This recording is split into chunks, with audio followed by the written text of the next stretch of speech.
Selamat malam semuanya. Terima kasih yang hari ini, yang malam ini sudah bergabung. Suara saya sudah terdengar jelas? Bantu komen ya kalau suara saya sudah terdengar jelas.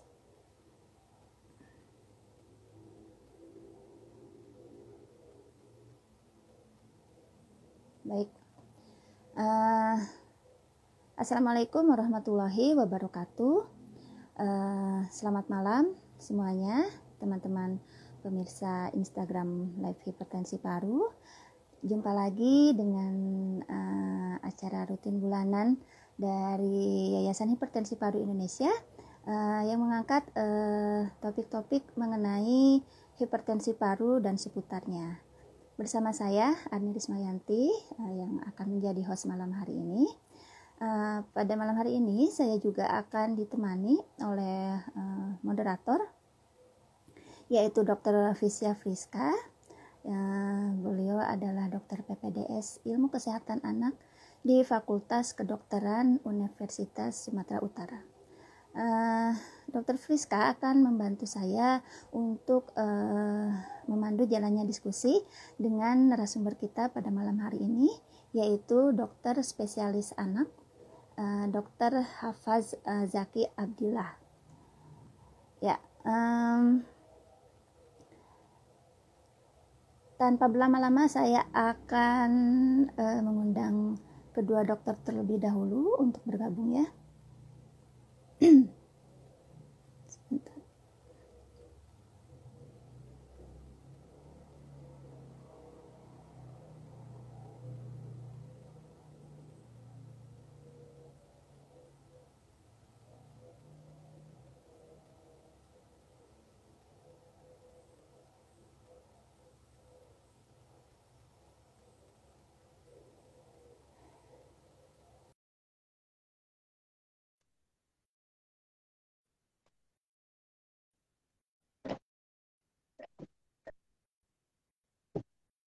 Halo dokter.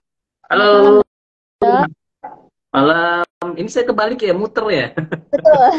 Oh Baru saya mau iya, komen dok. sebentar ya. Saya harus miring nih. Sebentar. Iya. Ya, sambil menunggu Dokter Hafaz untuk memperbaiki kamera, jika Dokter Fisya Friska sudah join, silakan dok untuk meminta bergabung supaya bisa saya accept. Bentar ya.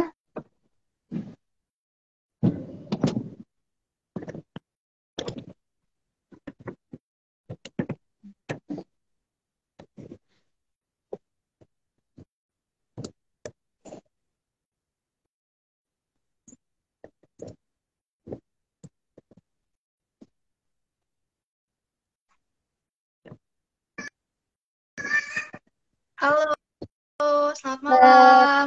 Iya. Ya. Apa kabar dokter semuanya? Dokter Fisya dan Dokter Hafaz? Alhamdulillah sehat. Alhamdulillah. Ya, pertama-tama terima kasih ya dok untuk waktunya bersedia untuk mengisi acara kita pada malam hari ini. Ya, ini acara rutin bulanan kita ya dok, dan kali ini kita akan bersama-sama berdiskusi mengenai tema pentingnya menjaga kesehatan gigi anak dengan penyakit jantung bawaan. Ya, mungkin di sini banyak yang masih awam ya dok ya. Sebetulnya apa sih hubungan antara kesehatan gigi anak dengan penyakit jantung bawaan?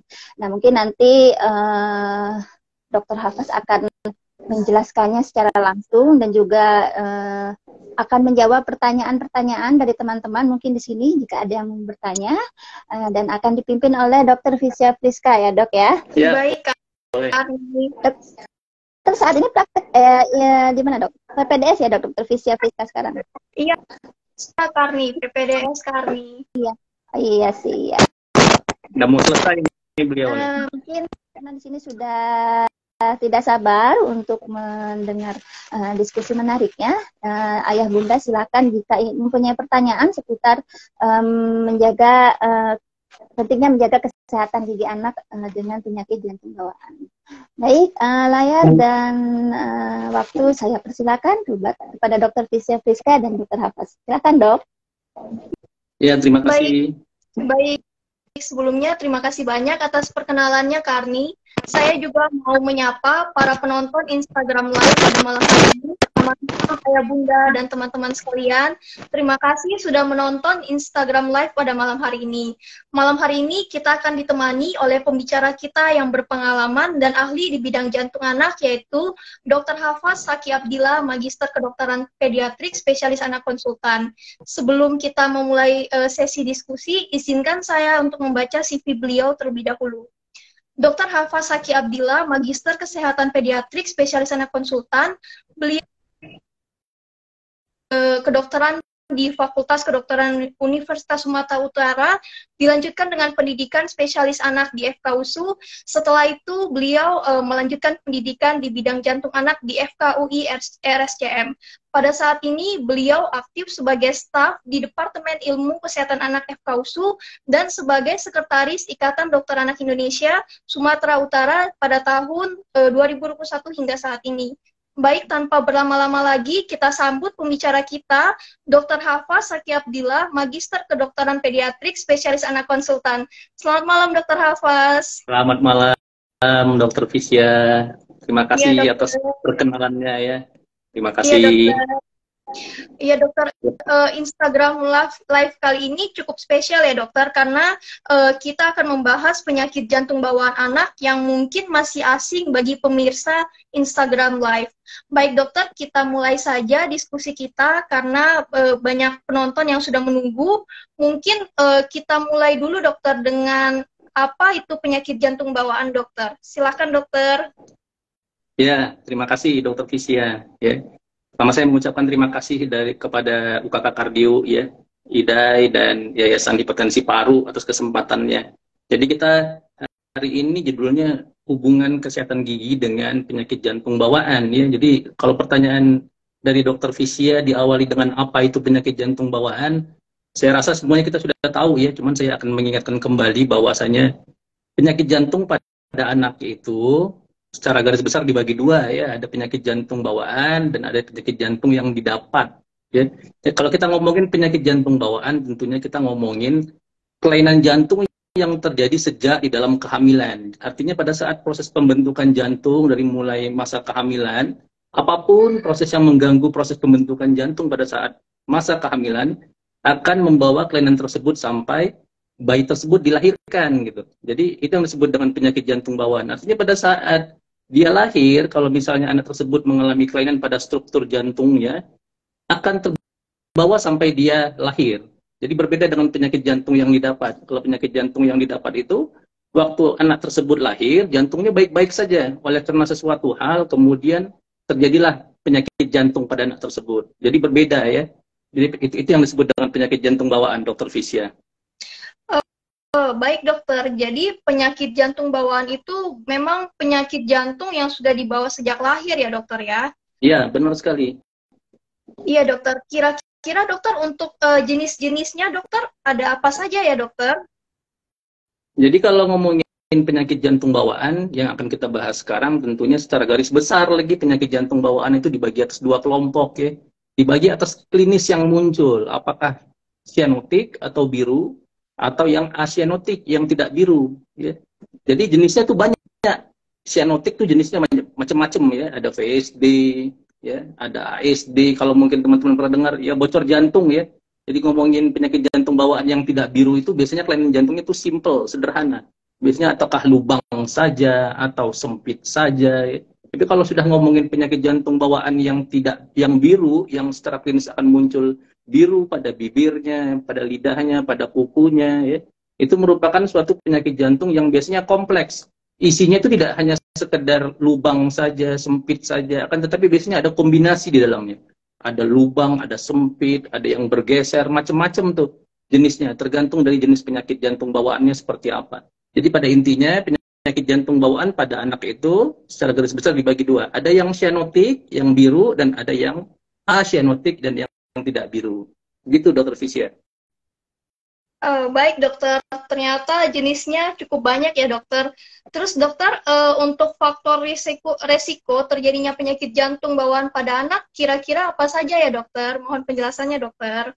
Ya, ini sering ya ditanya. Gini, pertanyaan yang paling sering ditanya sama pasien kita di praktek klinis sehari-hari ya. Jadi begitu pasien datang ke praktek kita, kemudian ditegakkan adanya suatu penyakit jantung bawaan, tentu mereka akan bertanya ke kita, dok, apa sih dok penyebab dari penyakit jantung bawaan ini? Kita selalu menjawab bahwasanya penyebab pastinya tidak ada, ya. Penyebab pastinya sampai saat ini tidak tahu. Kalau ditanya penyebab pasti, akan tapi yang ada faktor orang merokok, ya. Jadi orang merokok itu beresiko mengalami kanker paru. Tapi apakah orang merokok pasti akan mengalami kanker paru? Kan tidak juga ya, gitu ya, Dr. Fisia ya.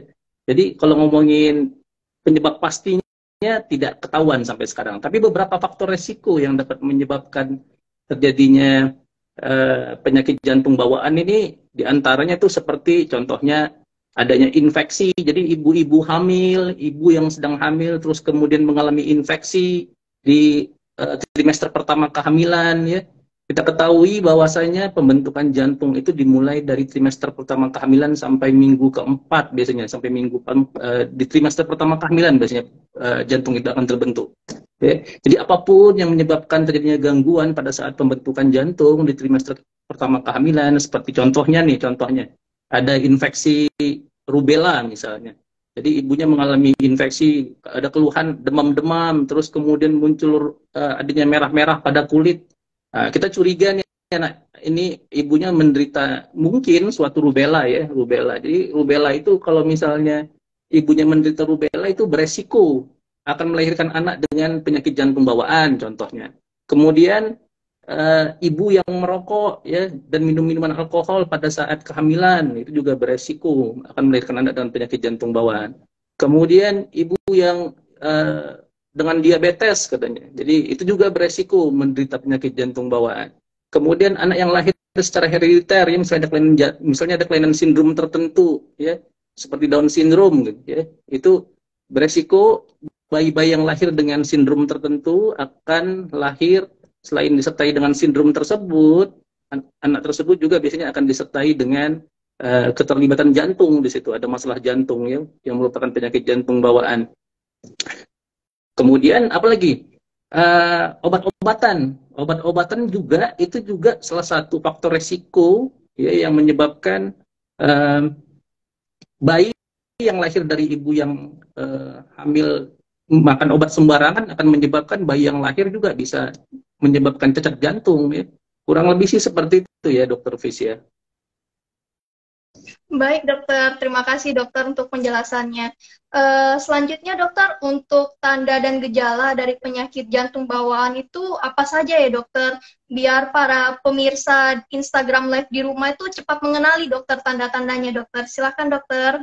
Ya, kalau ngomongin tanda-tanda dari penyakit jantung bawaan, tentunya yang pertama kita lihat secara inspeksi dulu nih. Kita lihat nih. Ini penyakit jantung bawaannya yang tipe biru atau yang tidak biru ya.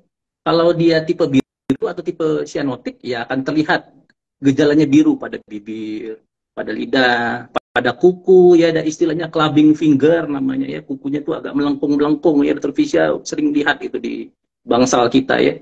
Kemudian itu selain keluhan yang akan nyata dilihat dari mata kepala kita sendiri, keluhan yang akan sering dikeluhkan oleh orang tua pasien pada saat datang di praktek klinik sehari-hari itu adalah berat badan sulit naik, ya. Itu paling sering. Jadi dok, anak saya ini kok berat badannya sulit naik ya dok ya, umurnya 1 tahun, berat badannya cuma 6 kilo, 7 kilo gitu. Satu, ya. Kemudian sering infeksi paru berulang. Jadi kerjanya batuk, pilek, batuk, pilek, batuk, pilek, ya. Itu salah satunya juga. Kemudian apalagi? Biasanya mudah lelah jika beraktivitas. Jadi kita membandingkannya sama teman-teman seusianya ya. Jadi kalau kita lihat dia dibandingkan sama teman-temannya pada saat beraktivitas, misalnya main bola, ini anak kok gampang capek ya, dilihat ya. Kok mudah lelah dia. Sedikit aja beraktivitas capek. Itu pada anak yang lebih besar biasanya. Tapi pada bayi contohnya apa? Paling sering, paling gampang pada bayi itu adalah minum yang tidak kuat. sikit-sikit menghisap pada saat dia menyusui ibunya menyusui bayi tersebut yang menderita penyakit tersebut, jika penyakit jantung bawaannya itu signifikan ya yang menyebabkan kondisi gagal jantung, pada saat dia menghisap itu gampang capek, baru ngisap 1 kali, 2 kali, 3 kali sudah dilepaskan ya. Jadi itu gejala yang paling sering datang ke kita. Yang lain banyak ya, bisa gejala-gejala lainnya ya, bisa perutnya membesar, bisa kakinya bengkak, terus kemudian bisa berkeringat, tangannya gampang berkeringat, itu keluhan-keluhan lain. Tapi kalau pada saat di praktek klinik sehari-hari, keluhan yang sering dijumpain itu seperti itu ya. Kurang lebih begitu ya Dokter Fisya ya. Kita pada saat di poliklinik pun seperti itu kan, keluhannya yang sering kita hadapi kan. Iya dokter, benar sekali dokter. Di poli memang banyak dokter orang tua yang mengeluhkan anaknya dokter berat badannya sulit naik dokter. Ya. Anaknya mudah lelah dokter, seperti itu dokter.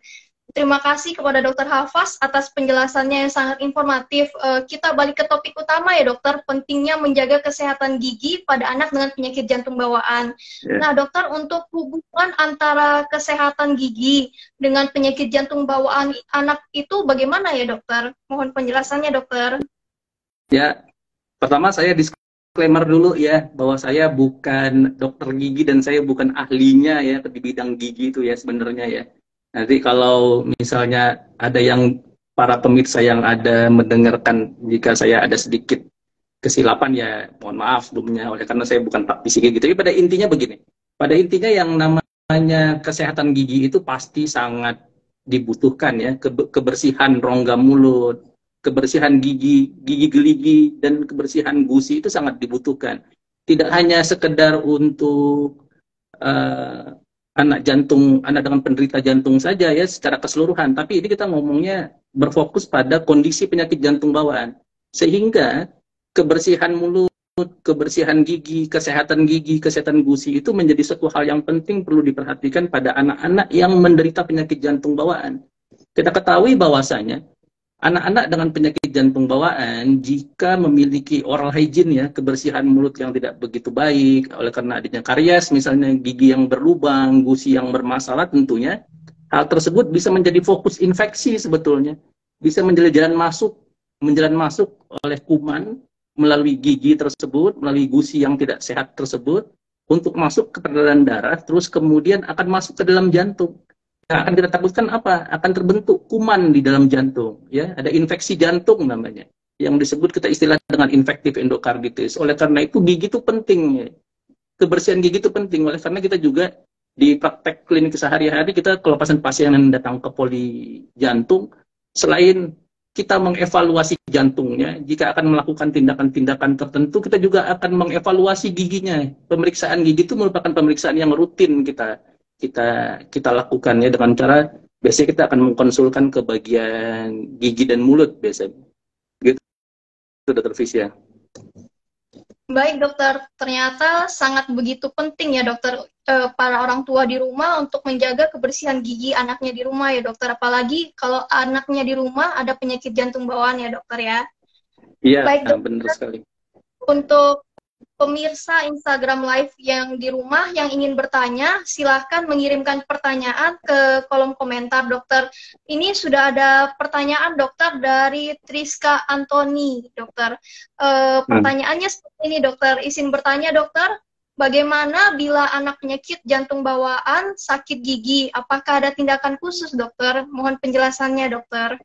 Ya, jadi kalau kita ngomongin penyakit jantung bawaan sakit gigi, ya tentunya ya datang ke dokter gigi ya. Namanya orang sakit gigi, ya datang ke dokter gigi. Dilihat apa nih masalah giginya, ya. Masalah giginya apakah berlubang kah, ya, karies dentis, apakah plaknya banyak. Kita nggak tahu. Kita harus konsulkan tentunya ke dokter gigi. Ya, dilihat apakah giginya masih bisa dipertahankan. Kalau misalnya giginya berlubang, ya tentunya ditambal ya, biasanya sih seperti itu ya prosedur yang saya tahu ya. Kalau misalnya masih memungkinkan dipertahankan, biasanya akan dilakukan tindakan perawatan gigi ya, istilahnya perawatan gigi ya, dipertahankan giginya sehingga tidak dilakukan pencopotan gigi. Jika memang tidak bisa dipertahankan lagi, ya jalan terakhir biasanya akan dicabut giginya. Tentunya hal tersebut tujuannya adalah menghindari atau menghilangkan fokus infeksi yang dapat menyebabkan kuman bisa masuk ke dalam peredaran darah sehingga menyebabkan terjadinya infeksi jantung. Begitu, Dokter Fisya. Jadi kalau misalnya pasien-pasien dengan penyakit jantung bawaan jika mengalami sakit gigi ya wajib harus datang ke dokter gigi terus kemudian diperbaiki giginya, apa itu masalahnya gitu.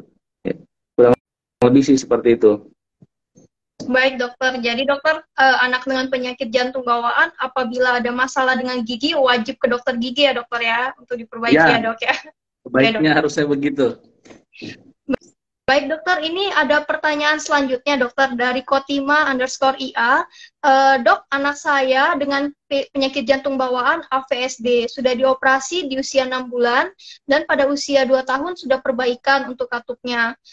Apakah katup yang sudah diperbaiki bisa rusak dokter dan gigi atas anak saya bolong? Apa berpengaruh dokter terhadap jantungnya dokter? Ya. Jadi kalau pasien-pasien yang sudah menjalani proses prosedur jantung, tentunya biasanya pasien-pasien seperti ini tuh, jadi pasien jantung itu long life ya kontrolnya ke kita ya. Jadi nggak ada istilahnya pasien-pasien jantung itu selesai, bye gitu. Habis operasi udah kita nggak ketemu-ketemu lagi. Pemantauan itu penting ya. Jadi pasien yang sudah dilakukan dengan operasi jantung, pemantauan itu penting. Tergantung dari beratnya kelainan jantungnya, terus kemudian bagaimana kondisinya pada saat follow up pasca operasi berikutnya. Apakah nanti perlu per 6 bulan, per 1 tahun, itu yang nanti dilihat pada saat eko berikutnya. Apakah kemungkinan katup jantungnya bisa bermasalah lagi? Ya mungkin saja masih bisa. Makanya tetap perlu dilakukan evaluasi follow up. Ya, biasanya kita akan lakukan ekokardiografi secara serial, dilihat apakah ada masalah pada katup jantungnya. Kalau misalnya giginya bermasalah, ya tentunya pada dasarnya sih semuanya ya. Pada simpelnya sebetulnya jika semua gigi bermasalah, ya harus diperbaiki, ya harus diobatin, ditambal giginya, dihilangkan fokus infeksinya, dihilangkan kemungkinan yang dapat menyebabkan terjadinya infektif endokarditis pada pasien-pasien dengan penyakit jantung bawaan. Ya. Apakah lubang jantungnya berhubungan, apakah penyakit giginya dapat menyebabkan kondisi jantungnya semakin berat? Ya enggak sebetulnya untuk saat ini. Akan tetapi jika terjadi suatu infeksi jantung akibat gigi tersebut terbuka, terekspos akibat kerusakan pada giginya, akan muncul masalah baru gitu. Jadi penyakit jantung bawaan yang sudah diperbaiki tersebut akan muncul masalah baru, ya, berupa infeksi jantung akibat dari kebersihan gigi atau giginya yang rusak yang tidak diperbaiki tersebut. Karena itu pintu masuk ya, pintu masuknya kuman untuk dapat sampai ke dalam jantung. Begitu Dokter Fisya. Baik dokter, terima kasih dokter atas penjelasannya dokter. Jadi penting untuk melakukan pemantauan ya dokter ya dan kontrol ya dokter ya kepada dokter jantung anak di tempat ayah bunda berada dan pentingnya untuk menjaga kesehatan gigi anaknya. Selanjutnya dokter, pertanyaan selanjutnya dokter, kira-kira apa ada gejala dokter yang harus kita waspadai jika terkena infeksi jantung dokter dan katup akibat adanya bakteri daripada gigi ini dokter?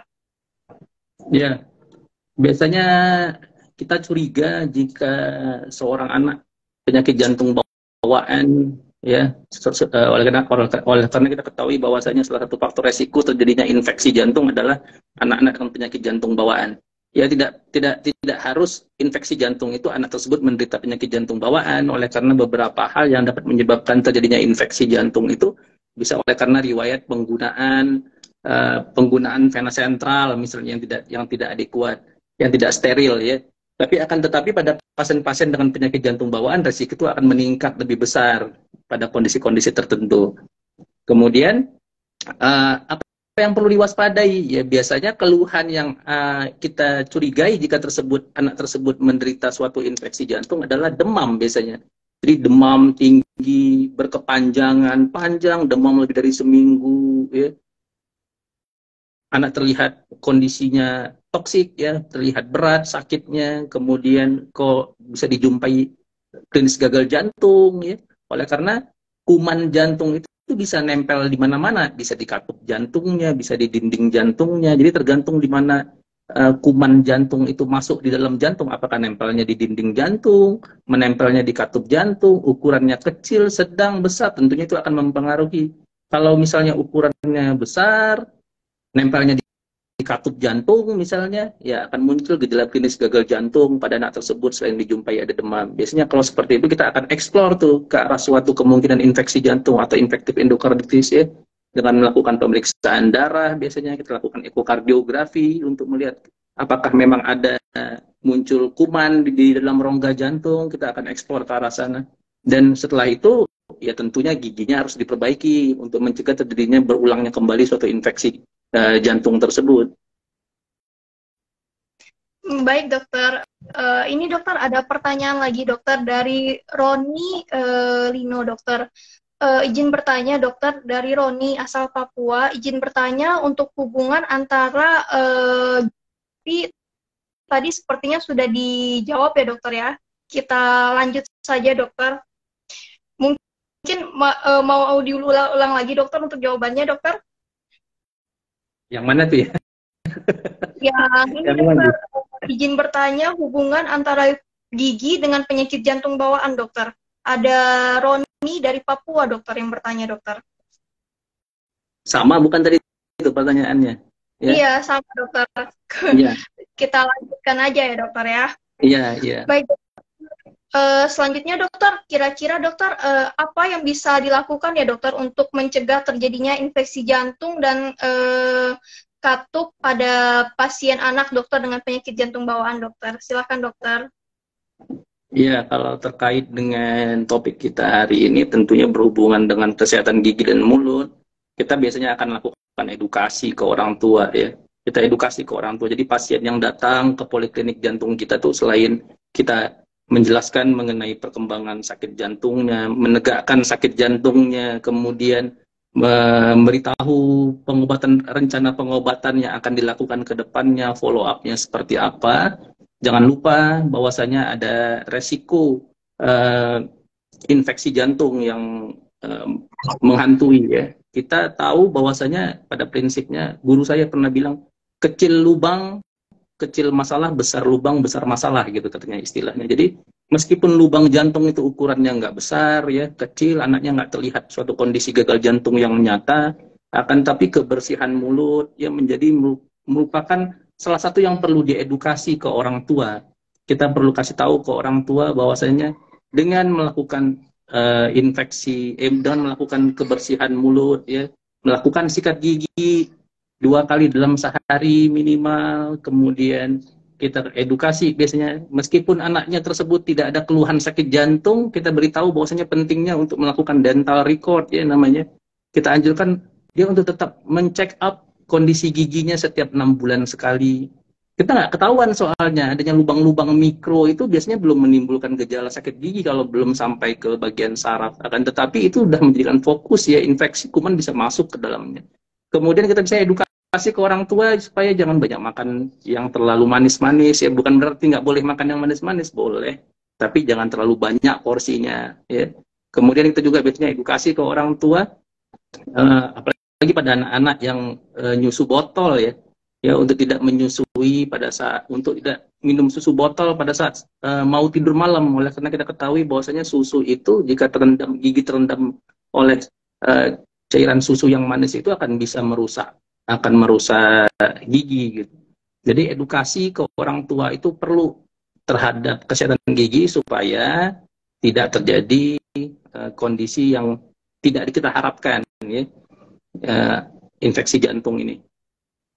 Baik dokter, terima kasih atas penjelasan yang sangat informatif dokter.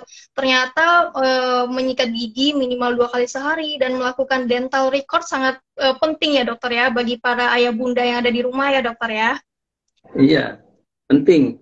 Jadi jangan sekedar hanya mengevaluasi jantungnya saja. Hal-hal yang mungkin muncul akibat dari hal-hal sepele seperti kebersihan mulut dan gigi ini menjadi fokus yang harus juga jangan lupa diingatkan ke orang tua dengan anak-anak dengan penyakit jantung bawaan. Jadi mereka tahu bahwasanya ke dokter gigi itu sebetulnya bukan karena sakit gigi aja gitu ya. Kalau nggak sakit gigi pun idealnya harusnya 6 bulan sekali harus datang ke dokter gigi, periksakan gigi anaknya, apalagi pada anak-anak dengan penyakit jantung bawaan. Kita nggak tahu resiko infeksi jantung itu kapan munculnya pada mereka. Oleh karena itu mencegah lebih baik ketimbang mengobati ya, gitu ya prinsipnya dokter Fisya ya. Mencegah lebih baik daripada mengobati, sehingga ya dengan melakukan dental record yang rutin ya mudah-mudahan kejadian-kejadian yang tidak diinginkan akibat infeksi jantung ini, gigi berlubang ini, atau hygiene mulut yang tidak bagus ini tidak terjadi pada mereka. Baik dokter, terima kasih dokter. Selanjutnya dokter ada pertanyaan nih dokter dari pemirsa IG Live di rumah dokter. Dari Sinta Ilham dokter bertanya dokter, kenapa gigi tidak boleh nggak boleh ada yang bolong dokter jika mau operasi bedah jantung dokter? Mohon penjelasannya dokter. Ya, itu yang pertama itu menjadi prosedur tetap kita ya, memastikan bahwasanya anak-anak yang akan melakukan tindakan operasi jantung, apalagi operasi jantung terbuka, diharapkan kita memastikan menghindari, menghilangkan, mencegah segala kemungkinan yang bisa muncul akibat dari infeksi-infeksi lain di luar jantungnya. Jadi biasanya bukan hanya sekedar mulut saja yang akan diperiksa. Mulut, lihat gigi-giginya apakah ada bolong, jika bolong apakah masih memungkinkan untuk dilakukan penambalan. Kalau misalnya tidak memungkinkan, langsung biasanya akan dilakukan pencabutan ya, penambalan, perawatan, atau kalau nggak mungkin dilakukan pencabutan. Tujuannya apa? Tujuannya itu dia tadi, ujung-ujungnya adalah menghilangkan segala faktor yang dapat menyebabkan terjadinya infeksi jantung. Oleh karena kuman itu akan bisa masuk melalui gigi yang berlubang atau gigi yang rusak, melalui peredaran darah, dan terus kemudian bisa menyebabkan infeksi pada jantung. Tapi tidak hanya sekedar jantung saja, biasanya juga pemeriksaan lain itu seperti pemeriksaan telinga, dipastikan bahwasanya telinganya juga bersih ya. Oleh karena telinga yang tidak bersih juga bisa merupakan sumber jalan masuknya kuman, sehingga menyebabkan kondisi infeksi jantung. Ya, jadi sebetulnya itu sih sebenarnya ya hubungannya antara kebersihan mulut ini dengan penyakit jantung bawaan. Jadi gigi yang tidak bersih itu sebagai pintu masuk, gerbang masuknya kuman gitu, akibat dari lubang yang masih terbuka itu. Begitu dokter Fisya.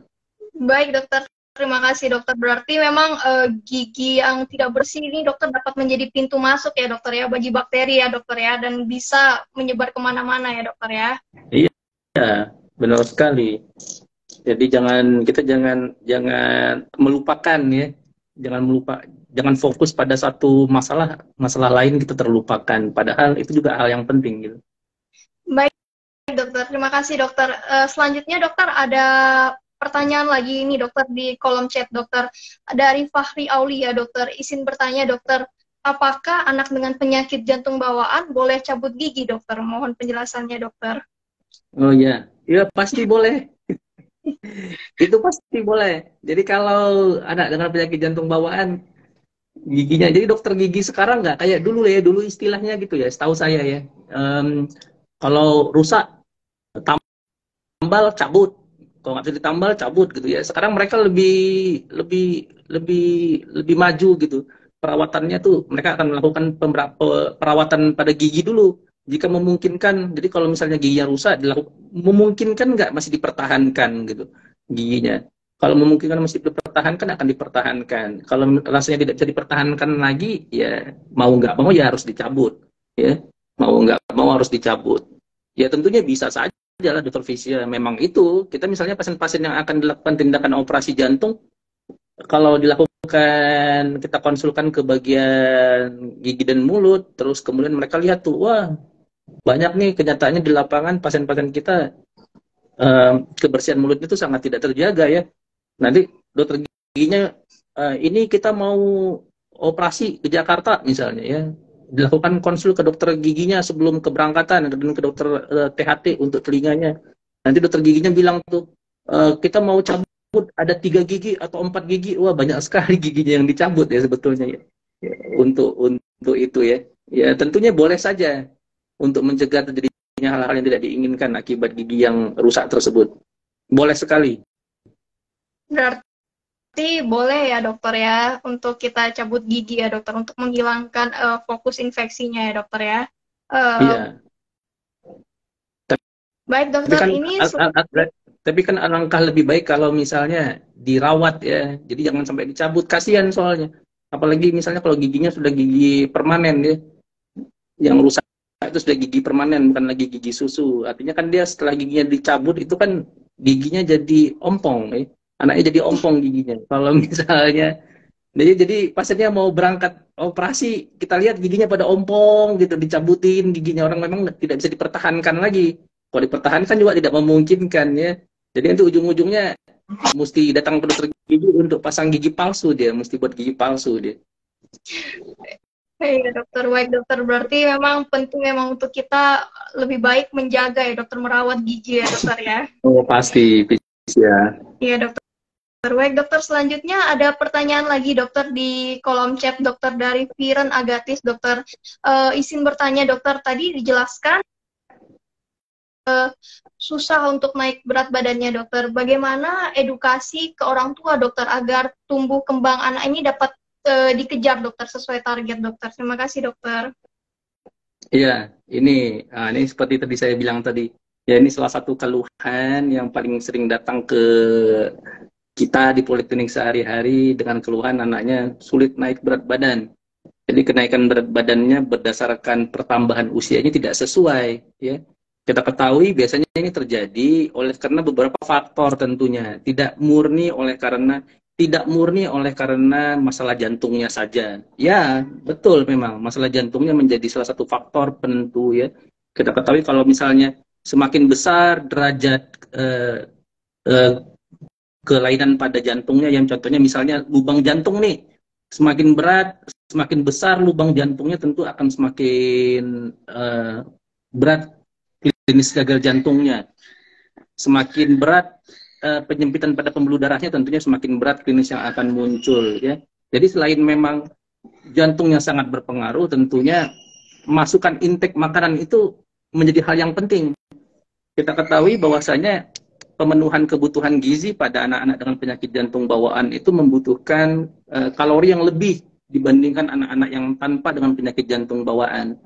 Tentunya hal tersebut seringnya biasanya orang tua itu merasa cukup gitu ya. Kalau kita tanya, dok ini makannya banyak dok katanya. Nanti kita lakukan food recall nih sama keluarga pasiennya. Yang dibilang banyak itu seperti apa sih sebenarnya Bu? Coba Ibu cerita dulu. Seperti banyak seperti apa? Makannya cuma makan nasi, makan tempe, makan tahu, makan sayur, brokoli.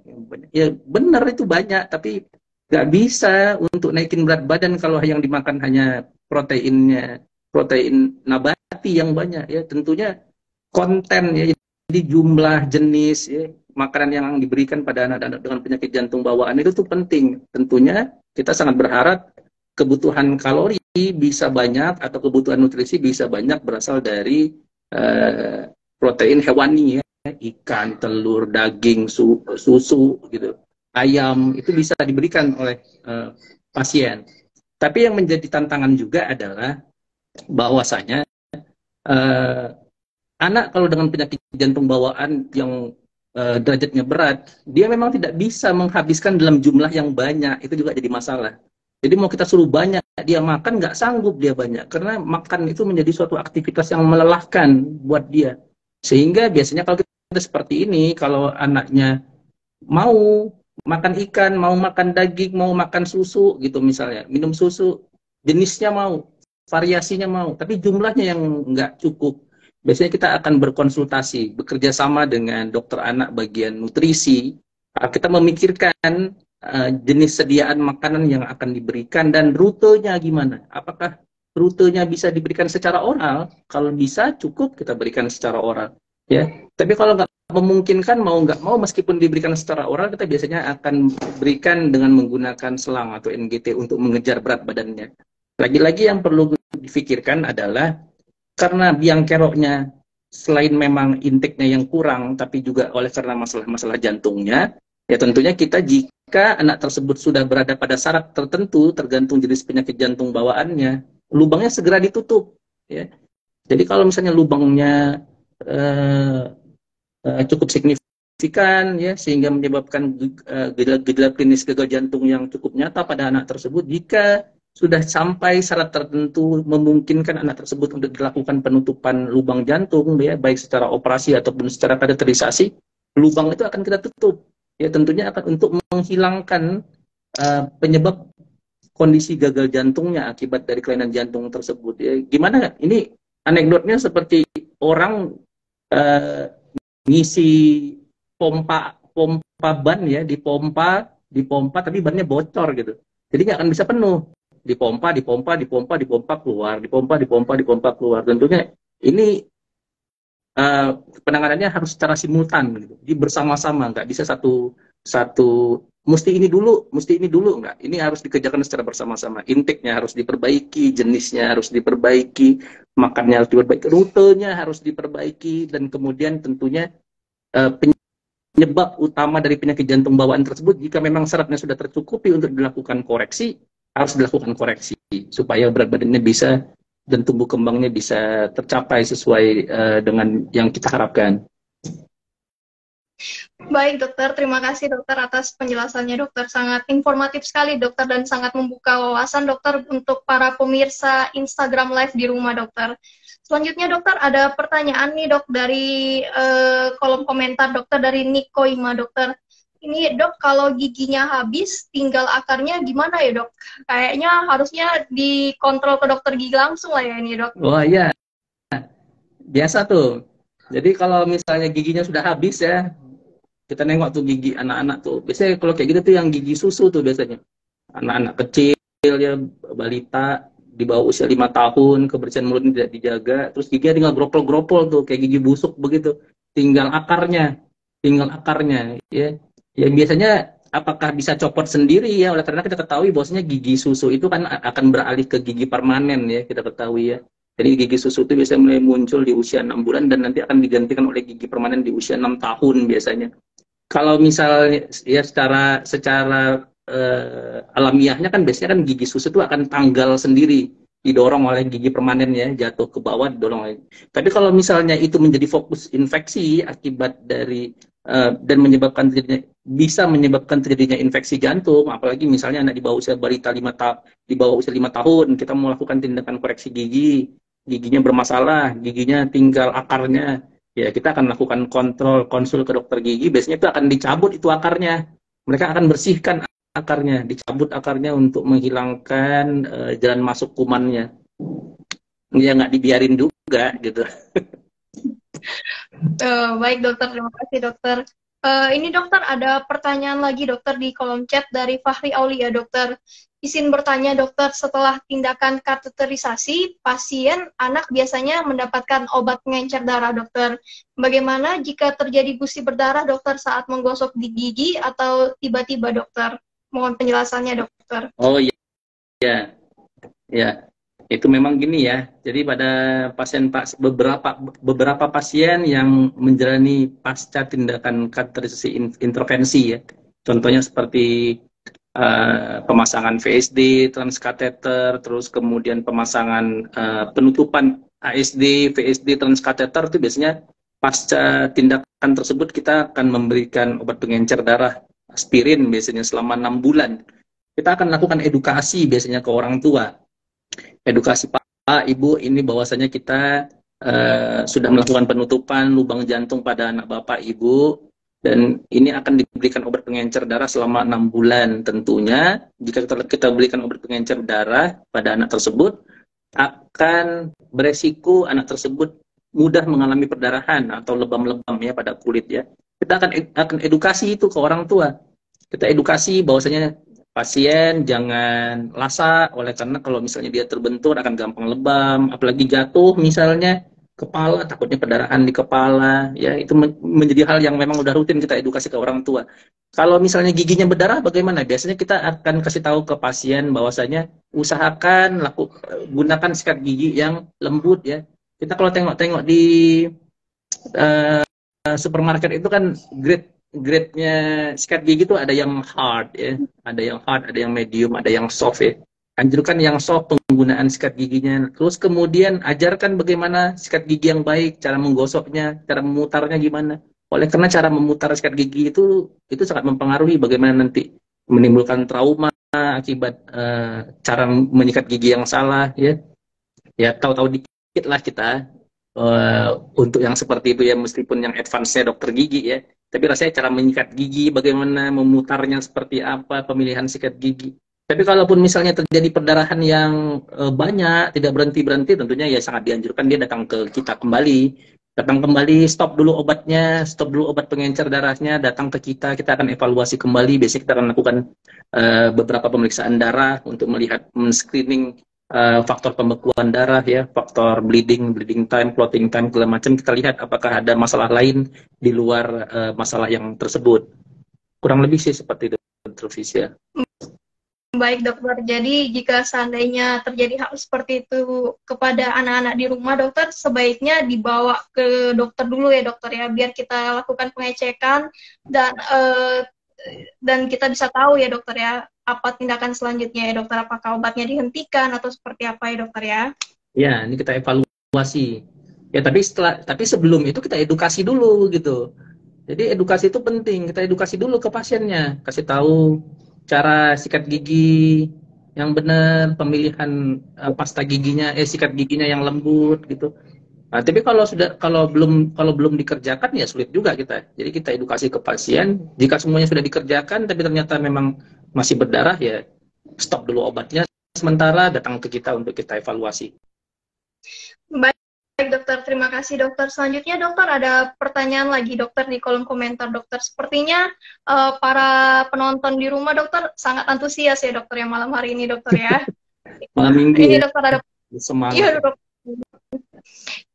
Ada pertanyaan dokter, apakah anak dengan penyakit jantung bawaan dokter perlu kunjungan lebih sering dokter ke dokter gigi dokter? Oh ya, ya bagus tuh.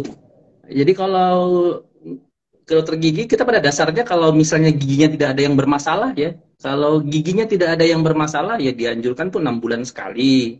Jadi setahun 2 kali, selain sebagai dental record ya sebagai pemeriksaan screening lah. Oleh karena itu seperti saya bilang, gigi-gigi berlubang yang mikro itu tidak bisa kita lihat ya, gejalanya belum jelas. Jadi dia nggak mengalami sakit gigi, giginya belum sakit, akan tetapi itu bisa jadi fokus infeksi oleh karena sudah ada lubang-lubang mikro di giginya. Hal tersebut itu ya bisa yang tahu ya dokter gigi, kita nggak bisa lihat. Kalau cuma nengok di cermin doang kita nggak tahu tuh lubang-lubang mikro itu, kita nggak kelihatan ya. Jadi kalau misalnya memang dia tidak ada masalah gigi ya 6 bulan sekali. Jadi 2 kali dalam setahun. Tapi kalau misalnya memang giginya bermasalah ya tentunya itu nanti tergantung kebutuhan yang anjuran dari dokter giginya. Bagaimana rencana perawatan dari dokter giginya, terus kemudian dianjurkan datangnya berapa kali dalam waktu sebulan, atau sebulan berapa kali, atau 2 bulan berapa kali. Nah, itu kita nggak, itu saya kurang paham ya. Itu tergantung. Jadi kalau giginya bermasalah, tentunya ya pasti akan lebih sering lah datang ke dokter gigi untuk melakukan perawatan giginya. Tapi kalau misalnya giginya bagus-bagus saja, pada dasarnya sama aja sih seperti anak-anak yang normal tanpa dengan penyakit jantung bawaan. Ya minimal 6 bulan sekali datang ke dokter gigi. Itu udah hebat tuh dokter Fisya. Ya. Di masyarakat kita kalau misalnya anak-anak datang ke dokter gigi 6 bulan sekali dengan tanpa keluhan tuh udah hebat sekali. Kayaknya masih susah itu ke arah sana itu. 6 bulan sekali datang tanpa keluhan. Biasanya datang ke dokter gigi itu karena memang ada keluhan ya, gigi berlubang, sakit gigi, gigi bengkak, yang begitu-begitu tuh datangnya. Kalau nggak ada keluhan nggak datang biasanya. Seperti itu sih. Iya dokter. Benar sekali dokter, kayaknya memang perlu awareness yang lebih lagi ya dokter ya, daripada orang tua di rumah ya dokter ya, untuk menjaga kesehatan gigi anaknya ya dok ya. Iya. Baik dokter, ini dokter ada pertanyaan lagi dokter dari Leni Nurhani dokter. Bertanya dokter, anak saya kan sedang menunggu tindakan lanjutan yaitu tindakan operasi Fontan. Ini giginya pada bolong dokter dan harus dicabut semua yang bolongnya dokter. Kira-kira gimana katanya dokter? Iya. Kalau memang seperti tadi saya bilang tadi, dokter gigi sekarang tuh mereka udah lebih konservatif ya. Jadi mengutamakan perawatan gigi dan mengutamakan supaya gigi itu jangan sampai dicabut. Tapi kalau misalnya rasanya sudah sangat berat, ya sangat berat, tidak memungkinkan untuk dipertahankan, ya biasanya akan mereka cabut. Ya mau nggak mau Bu, mau nggak mau ya giginya harus dicabut jika akan melakukan tindakan operasi jantung terbuka ya, operasi besar. Oleh karena takutnya nanti akan muncul jadi faktor pemberat munculnya komplikasi akibat dari operasi. Oleh karena tadi kuman bisa masuk dari gigi yang tidak sehat tersebut. Jadi sebaiknya kita, biasanya dokter bedah jantung itu mereka mau pasien dioperasi dalam kondisi betul-betul fit ya, dalam kondisi betul-betul sehat. Jadi pasien dengan penyakit jantung bawaan itu dioperasi dalam kondisi terbaiknya ya, tidak dalam kondisi sesak nafas. Ya harapannya sih seperti itu. Tidak dalam kondisi batuk, tidak dalam kondisi demam, giginya bagus, kupingnya bagus ya, supaya hasilnya bisa lebih baik. Karena keberhasilan operasi jantung itu tidak sekedar hanya pada saat mengoperasi jantung saja. Tentunya kan harapan dari kita semua yang namanya operasi jantung yang berhasil itu adalah pada saat jantungnya dikoreksi, terus kemudian rawatan pasca operatifnya baik dan pasien bisa pulang ke rumah gitu kan. Jadi keberhasilan operasi jantung itu bukan hanya sekedar menutup lubang, mengkoreksi operasi jantung, tapi pasca rawatannya itu jadi nggak benar. Jadi kalau misalnya semuanya dipersiapkan dengan baik, ya tentunya segala kemungkinan yang muncul tuh bisa, resiko yang muncul tuh bisa diminimalkan. Gitu, Dokter Fisya. Baik, dokter. Benar sekali, dokter. Kita wajib untuk meminimalkan faktor resiko ya, dokter ya. Iya. Baik, dok. Ini selanjutnya, dokter, ada pertanyaan lagi, dokter, di kolom chat dari Lili Herianti 12, dokter. Selamat malam, dokter. Anak saya, alhamdulillah, sudah dioperasi, dokter. Tapi giginya banyak yang kikis. Apakah itu harus dicabut ya, dok? Sama juga nih, dok, pertanyaannya. Sama. Iya. Sama. Ya, sama lah, Bu. Pada dasarnya sama lah ya jawabannya. Ya, namanya kalau banyak yang kikis, apalagi sampai ke akar-akar ya, biasanya itu akan dicabut itu akarnya supaya pertumbuhan giginya yang nantinya permanen bisa lebih baik. Gitu sih biasanya. Iya, dokter, benar sekali, dokter. Dan sebaiknya memang kita perlu kontrol ke dokter gigi ya, dokter ya, biar dokter giginya langsung juga ikut melihat ya, dokter ya, seperti apa keadaan giginya ya, dok. Ya. Kebetulan istri saya dokter gigi. Boleh, dok. Di mana, dok, prakteknya? Biar yang kalau di Medan itu juga, dok. Aduh, jadi ya gitu, kita sering diskusi ya mengenai penyakit jantung bawaan. Kita ngomong, saya sering juga nanya ke beliau, ini gimana sih protokolnya kalian sebagai dokter gigi gitu ya. Ya gitulah, Dokter Fisya. Iya, dokter. Baik, dokter. Dokter, ini ada pertanyaan lagi, dokter. Dari Lili Herianti, dokter. Ini kalau anak pakai tracheostomi, apakah aman, dok, kalau misalnya mau dicabut giginya? Seperti itu, dok, pertanyaannya. Tracheostomi, dokter. Iya, dok. Ya aman saja. Tracheostomi kan posisinya di trakea ya, di kerongkongan ya. Ini kita ngomongnya kan di rongga mulut. Kalau mau cabut gigi ya aman-aman saja. Nggak ada masalah. Iya, Nah, silakan. Harusnya tidak ada masalah karena jauh dia. Iya, dokter. Baik, dokter. Selanjutnya, dokter, ada pertanyaan lagi, dokter, dari Baby Boster, dokter. Dokter, kalau mau operasi tapi giginya gigi palsu, gimana ya, dok? Untuk gigi palsunya, dokter. Ah, ini dia. Gigi palsunya gimana nih? Gigi palsunya yang tanam atau yang bisa dilepas ya? Aduh. Nanti itu mungkin mesti ditanya nih sama dokter giginya langsung. Ini selama ini yang pakai gigi palsu, ini gigi palsu anak-anak maksudnya? Atau orang dewasa? Tadi kayak tidak ada penjelasannya sih, dokter. Cuman kayaknya anak-anak, dokter, mungkin. Iya, masa anak-anak pakai gigi palsu? Anak umur berapa dulu misalnya ya? Dokter. Ya kalau misalnya anak-anak, artinya kan gigi palsu kan sampai pakai gigi palsu kalau gigi permanennya sudah hilang. Iya, dok. Ya kalau gigi Benar, palsunya bisa, gigi permanennya mungkin udah rusak juga ya, dicabut gigi permanennya, terus kemudian akhirnya dia menggunakan gigi palsu. Ya kalau misal gigi palsunya bisa dilepas ya dilepas lah pada saat operasi.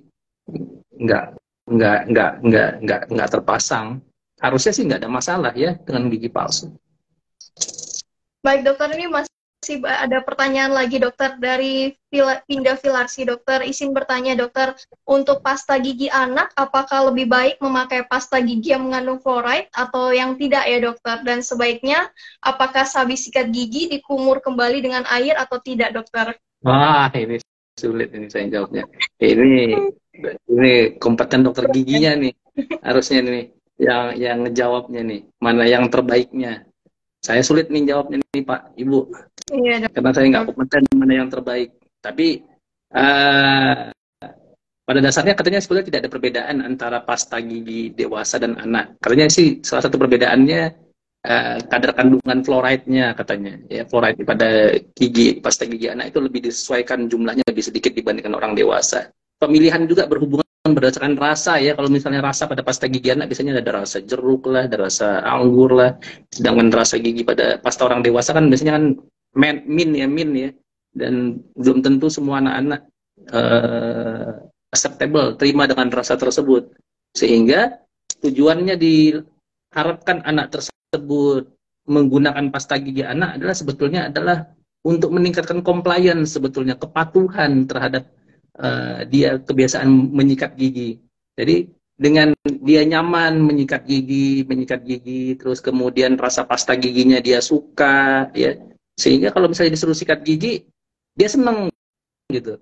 Ya, salah satu tipsnya juga katanya orang tua juga harus menunjukkan gaya hidup sikat gigi. Jadi kalau misalnya sikat gigi pada malam hari, pada saat sebelum tidur, sama-sama sikat gigi nih, ayahnya sama anaknya, yuk gini yuk sikat gigi kita yuk, tunjukin. Jadi nggak hanya nyuruh aja, tapi bersama-sama nyikat gigi orang tuanya, sehingga ada proses edukasi di situ. Jadi tidak sekedar hanya menyuruh, ayo kamu sikat gigi, tapi tengoknya orang tuanya nggak pernah sikat gigi tuh misalnya. Jadi ada proses edukasi di situ, orang tuanya sikat gigi juga, anak sikat gigi juga di situ.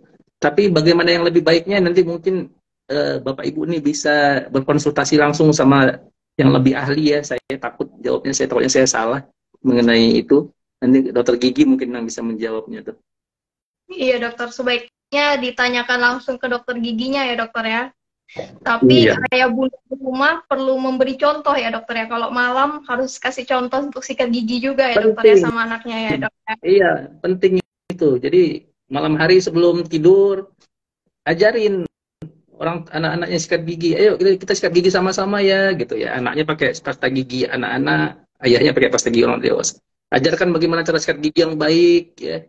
Terus kemudian tunjukkan konsisten tiap malam sikat gigi. Jadi kebiasaan jadinya ya, bahwasanya dia akan tahu bahwasanya sikat gigi itu memang butuh ya untuk kesehatan dia. Tidak berlaku hanya untuk semua pasien-pasien dengan penyakit jantung bawaan, tapi pada semua anak sih sebetulnya ini berlakunya. Edukasi itu penting, jadi contoh ya, anak tuh perlu lihat contoh orang tuanya, contohnya ditengok orang tuanya melakukan sikat gigi rutin, ya anaknya pasti ngikut.